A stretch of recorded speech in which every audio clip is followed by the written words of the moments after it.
Business Law Pas FM bersama Dr. Ricardo Simanjuntak SH LLM.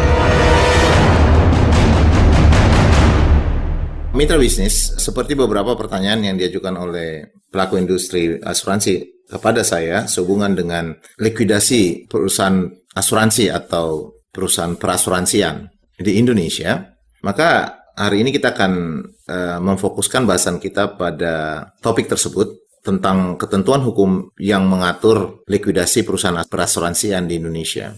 Nah, kita lihat di sini, kembali saya katakan bahwa ada dua prinsip utama dalam proses pelaksanaan bisnis. Pertama, pengaturan bisnis, artinya pengaturan yang dilakukan untuk mengembangkan satu aktivitas bisnis, ya. Artinya peraturan-peraturan yang dipersiapkan untuk mendorong perkembangan satu aktivitas bisnis, tapi pada sisi lain harus disiapkan juga peraturan-peraturan yang mengatur bagaimana jika bisnis tadi gagal, gitu loh. Sampai pada satu proses likuidasi, gitu kan? Nah, saya katakan tadi pada sisi tadi, dalam konteks usaha perasuransian kan dia tidak sekedar gagal, tapi juga perusahaan-perusahaan asuransi yang melanggar ketentuan, yang tidak melakukan aktivitas good governance, yang memberikan potensi merugikan orang. Ini akan membuat undang-undang tadi mengatur pemberian kewenangan kepada regulator, dalam konteks ini OJK, untuk melakukan tindakan.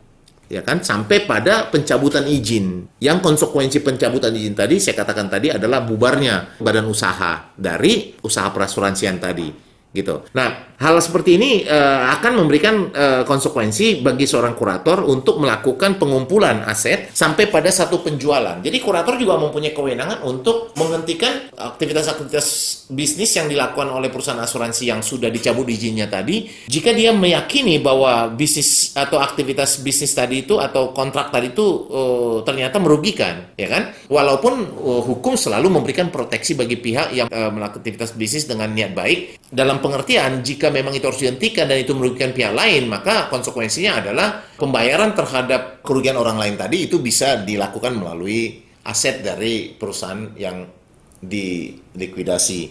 Dan kurator juga bisa melakukan tindakan actio pauliana, ya, dalam proses aktivitas likuidasi. Itu diatur dalam ketentuan KUH Perdata 1341 Perdata. Jadi itu diatur dengan baik. Nah, untuk itu memang kewajiban dari seorang likuidator adalah mengenali jenis-jenis krediturnya, ya kan? Kalau kita lihat dalam undang-undang perasuransian memang memberikan hak istimewa bagi pemegang polis, gitu loh. Hak istimewa bagi pemegang polis di sana dikatakan bahwa dalam hal perusahaan itu dilikuidasi, maka pemegang polis akan mendapatkan prioritas pertama untuk pembayaran. Nah, kalau kita lihat pada konteks undang-undang asuransi yang baru ini hampir sama dengan undang-undang asuransi yang lama. Undang-undang asuransi nomor 2 tahun 1992 di pasal 20 kalau saya nggak salah dikatakan juga di sana dalam hal perusahaan itu dilikuidasi karena kepailitan atau pembubaran, maka pemegang polis mendapatkan prioritas penyelesaian atau pembayaran dari aset perusahaan asuransi yang dibereskan tadi.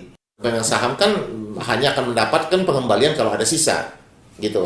Karena kan itu kan kewajiban dari perseroan. Jadi kewajiban itu harta dia itu harus pertama sekali digunakan untuk membayar kewajibannya. Kalau kewajibannya sudah selesai, hartanya masih ada sisa, barulah sisanya tadi dikembalikan kepada pemegang saham, gitu kan? Nah, kalau kita lihat dalam hal ini, seperti saya katakan tadi, pemberian prioritas kan kepada pemegang polis. Tapi hal ini memang menjadi berbeda kalau kita lihat adanya beberapa pihak yang mempunyai hak istimewa, ya kan? Kalau seperti dalam buruh atau tenaga kerja itu kan mereka mempunyai hak istimewa. Pasal 95 ayat 4 Undang-Undang Perburuan, dalam hal perusahaan itu dipailkan atau bubar, itu tenaga kerja mendapatkan pembayaran yang lebih dahulu dari yang lain. Sehingga terjadi pertanyaan dalam hal hak preferensi yang dilahirkan oleh hak istimewa buruh dengan pemegang polis. Mana yang duluan? Sebenarnya buruh atau pemegang polis, gitu kan? Nah, karena sama-sama dinyatakan istimewa. Tapi kalau kita lihat ya dalam ketentuan putusan Mahkamah Konstitusi yang terbaru, memang di sana dikatakan antara lain bahwa gaji buruh itu akan didahulukan dari manapun, ya, bahkan dia lebih dahulu dari pajak, gitu loh. Jadi gajinya harus dibayar. Akan tetapi di luar gaji, misalnya seperti pesangon, dia akan lebih dahulu dari yang lain kecuali dari hak separatis. Jadi tetap di bawah hak separatis. Itulah putusan dari Mahkamah Konstitusi yang terbaru yang membuat memang dalam proses likuidasi perusahaan perasuransian ini, kalau kita mengacu kepada putusan Mahkamah Konstitusi yang terbaru, itu akan membuat likuidator akan mendahulukan hak-hak dari tenaga kerja. paling tidak dalam proses pembayaran gajinya yang jatuh tempo. Gitu loh. Jadi itu memberikan satu katakan warna baru yang membuat memang ketentuan yang mengatur tentang pemberian hak istimewa bagi pemegang polis itu menjadi dikalahkan oleh satu ketentuan hukum yang memberikan kewenangan untuk dibayarkan lebih dahulu kepada buruh, apalagi kalau kita lihat bahwa itu adalah merupakan putusan Mahkamah Konstitusi yang bersifat final. Mitra bisnis, demikian bahasan kita pada hari ini. Saya Ricardo Simanjuntak untuk Bisnis Law Pas FM.